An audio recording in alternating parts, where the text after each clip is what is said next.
এই মুহূর্তে একটা কোটি টাকার প্রশ্ন আছে, বিশ্বকাপে বাংলাদেশের উইকেট কিপিং কে করবেন। জিম্বাবুয়ের সঙ্গে প্রথম টি-20 ম্যাচে জাকের আলী অনিককে দিয়ে উইকেট কিপিং করানো হয়েছে। কেন লিটন কুমার দাস থাকা সত্ত্বেও জাকের আলী অনিককে দিয়ে উইকেট কিপিং করানো হলো, এর পেছনে দুইটা কারণ থাকতে পারে।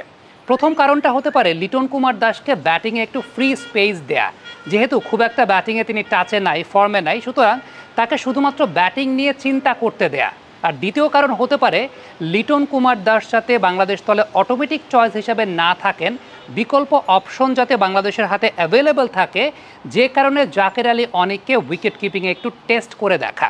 যদিও দুইটা ফাম্বলিং জাকের আলী অনিক করেছিলেন, সেটা প্রথম ম্যাচ কিপিং করতে নেমেছেন, এরকম ঘটনা ঘটতেই পারে।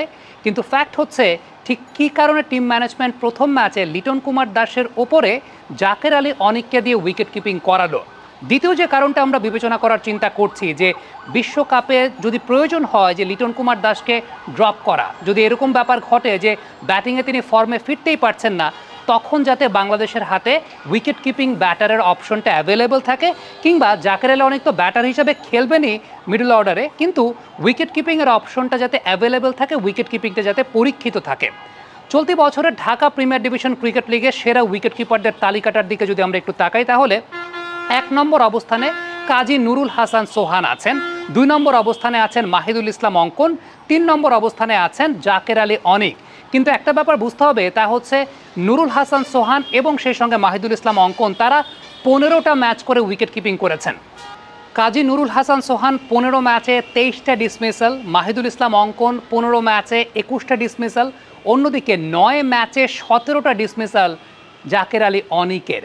এই জায়গাটা একটা বিষয় বোঝাই যায়, আরও 5-6টা ম্যাচ যদি তিনি উইকেট কিপার হিসেবে খেলতে পারতেন, সেক্ষেত্রে তার উইকেট কিপিং রেকর্ডের পরিসংখ্যানটা হয়তো বা কাজী নুরুল হাসান সোহান বা মাহিদুল ইসলাম অঙ্কনকে ছাড়িয়ে যেতে পারত। যে জায়গাটায় 9 ম্যাচে তার 17টা ডিসমিসাল, যে জায়গাটায় 14টা কট বাহাইন্ড এবং সেই সঙ্গে 3টা স্টাম্পিং তিনি করেছেন। তার মানে উইকেট কিপার হিসেবে তিনি কিন্তু পরীক্ষিত আছেন আমাদের ডোমেস্টিক ক্রিকেটে, এবং চলতি বছরের ঢাকা প্রিমিয়ার ডিভিশন ক্রিকেট লিগে উইকেট কিপিং হিসেবে তিনি খুব ভালো পারফরমেন্স দেখিয়েছেন।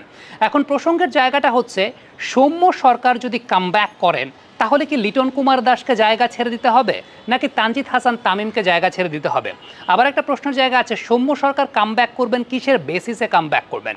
টি-20 ক্রিকেটের সাম্প্রতিক সময় সৌম্য সরকারের ফর্ম খুব একটা ভালো না, যেটা ওয়ানডে ক্রিকেটে সৌম্য সরকার ফর্মের তুঙ্গে আছেন। ডেফিনেটলি নিউজিল্যান্ডের মাটিতে একটা 150 ইনিংস খেলেছেন, বাংলাদেশের মাটিতে 50 করেছেন শ্রীলঙ্কার সঙ্গে, সর্বশেষ যে ম্যাচটায় তিনি ব্যাটিং করেছেন, লাস্ট ম্যাচটায় তো কনকাশন সাব হয়ে তার জায়গায় তানজিদ তামিম নেমেছেন। কিন্তু সত্যিকারের অর্থে এই মুহূর্তে বেটার ব্যাটিং শেপে তানজিদ হাসান তামিম রয়েছেন, যেটা একদম দৃশ্যমান, যেটা একদম পরীক্ষিত। সুতরাং ওপেনিং কম্বিনেশনে যদি আপনি তানজিদ হাসান তামিমের সঙ্গে পার্টনার হিসেবে চিন্তা করেন, definitely left hand right hand কম্বিনেশনে লিটন কুমার দাস এগিয়ে থাকার কথা, যদিও লিটন কুমার দাস ফর্মে নেই। তবে সাম্প্রতিক সময় যদি ওপেনারদের পার্সপেক্টিভ আপনি চিন্তা করেন, তানজিদ তামিমের এই লাস্ট ম্যাচটা ব্যতীত টি-20 ফর্মেটে লিটন অন্য অনেকের চাইতে ওপেনিংয়ে বেটার করেছেন, যদিও সেই বেটারটা তিনি যে খুব ভালো ব্যাটিং শেপে আছেন সেই বিষয়টা বলা যাবে না।